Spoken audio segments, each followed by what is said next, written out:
I don't know if you can see them, but this entire row has been planted with peppers. There's one, but they're all the way down this row.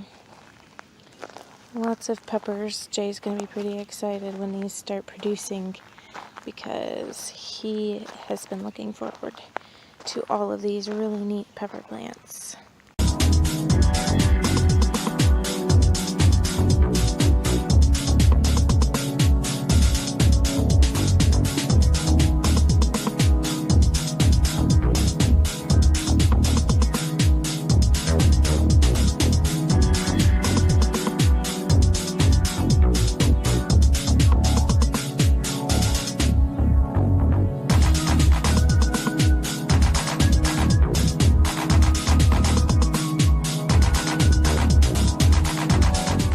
Getting tomatoes in the ground. It is about to be a little rainy this week, but we're getting these in the ground because they need to be in the ground now. Some of them are a bit small, but it's not a big deal. Jalen's helping me out today. We've got some that are kind of small with just very few leaves, and then we've got some that are about a medium, good size to be planting, and then, of course, our giant one down at the end that's been inside for the entire winter. But they're making their way in the garden. Some strawberries forming off of the flowers we had. Got a couple of little berries coming in. The girls are pretty excited to have our own strawberries this year. Okay guys, I have planted 25 tomatoes and 24 pepper plants, as well as some cucumbers and some beans and some loofahs. I have a lot more to plant, but while going through all of my stuff to figure out what all was going in the garden, I realized that I planted over 70 tomatoes and around the same amount of pepper plants. So hopefully those sell. Otherwise we'll be planting a lot more peppers and tomatoes than we expected, and attempting to sell those at the farmer's market. So we'll see how that goes.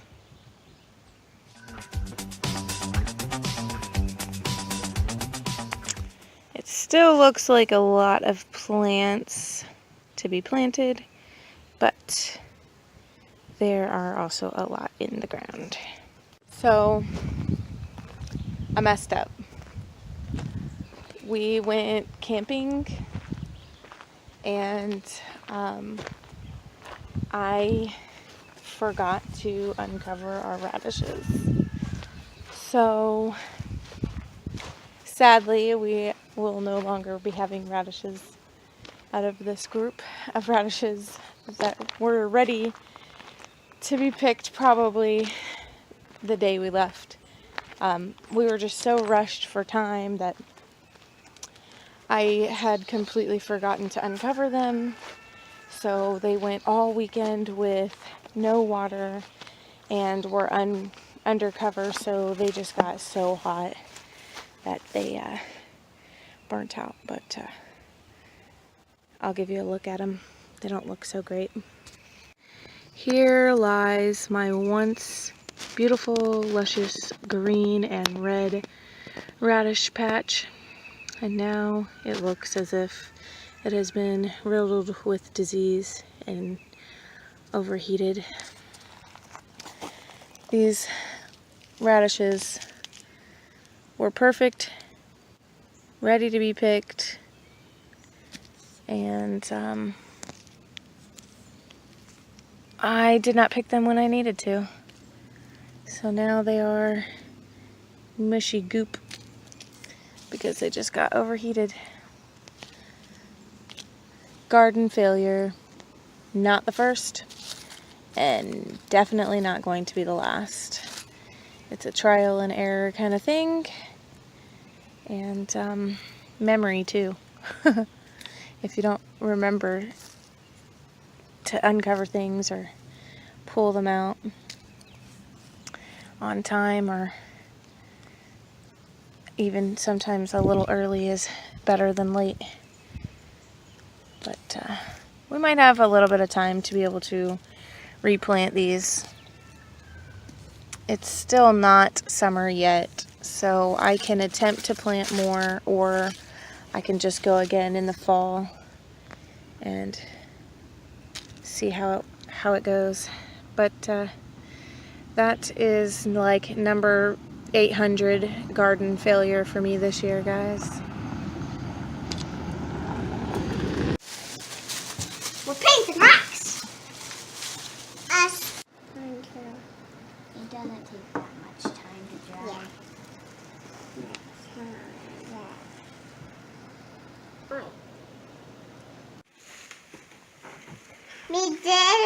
Me did this. It's hard to see the purple on mine. I don't think you did.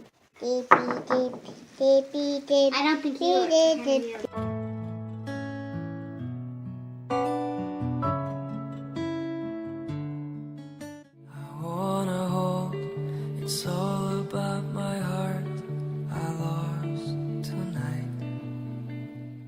Well, guys, I have been planting plants into the garden, and it has rained a lot. We were under a flash flood watch yesterday and the night before, so we got a lot of water.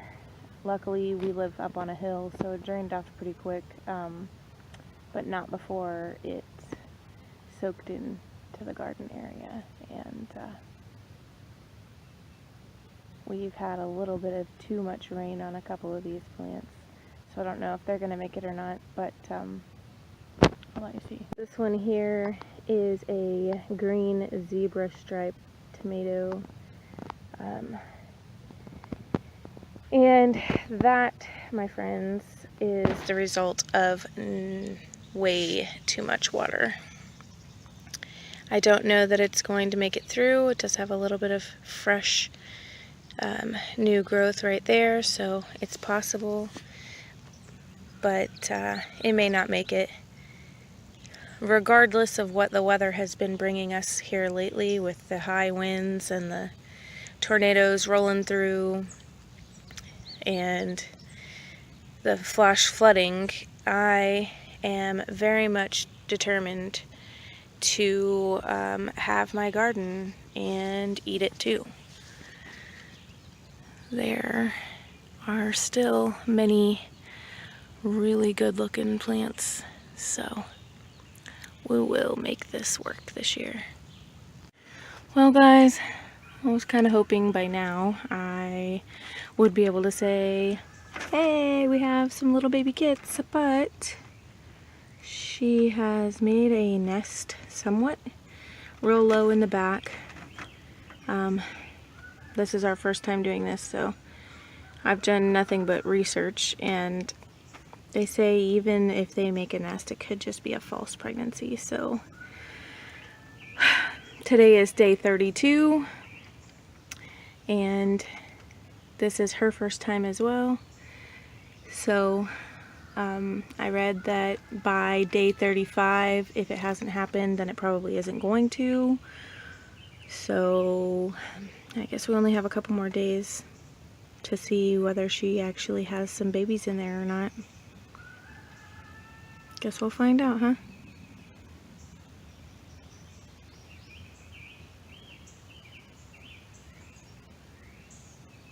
Are you pregnant, Chestnut?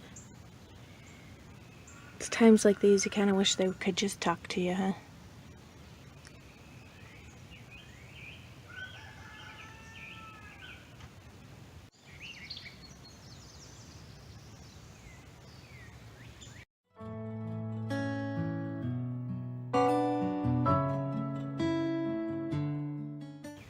I don't want to get any closer because she keeps getting out if I do.